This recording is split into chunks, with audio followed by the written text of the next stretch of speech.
दूसरी बात कि शहबाज शरीफ के ऊपर एक अखबार के ऊपर इसने हर्जाना किया कि मेरी तौहीन की गई है और इसने जाके अदालत में चला गया। अब शहबाज शरीफ को नहीं पता था कि बरतानिया की अदालतें क्यों, विंस्टन चर्चिल उनके जो बड़ा स्टेट्समैन था उसने क्यों कहा, जब बरतानिया हिटलर की दूसरी जंग अजीम में जब तबाह कर रहे थे बरतानिया को, तो उसने क्यों कहा, उससे जब किसी ने पूछा हम बच जाएंगे, उसने कहा क्या हमारी अदालतें इंसाफ दे रही हैं? तो उन्होंने कहा जी दे रही हैं। तो उन्होंने कहा कोई दुनिया की ताकत हमें नहीं हरा सकती।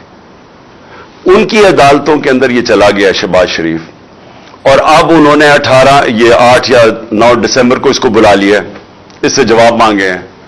अब शहबाज शरीफ को गलतफहमी हुई है कि टेलीफोन उठा के तो जज को कह के जी बेनजीर को 3 नहीं 5 साल सजा देना है। इसके जो माजी में ब्रीफ केस पकड़ के कोयटा बैंक पे जाने वाला, बेंच को खरीदने वाला, उसको ये नहीं पता कि वो किधर फंस गया जाके।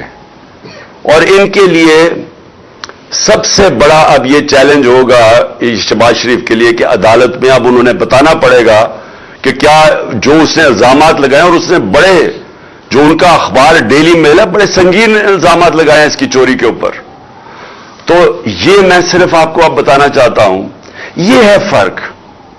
क्यों वो माशरे में खुशहाली है, क्यों यहां से लोग नौकरियां ढूंढने जाते हैं बाहर, क्यों यहां आपके लाला मूसा से खास तौर पे, और ये सारा गुजरात, लाला मूसा, ऊपर जेलम, इतने लोग मैं मिला हूं यूरोप में नौकरियां ढूंढते हैं पाकिस्तानी, हमारे पंजाब के शहरी स्कैंडिनेविया में क्यों जाते हैं नौकरियां ढूंढने?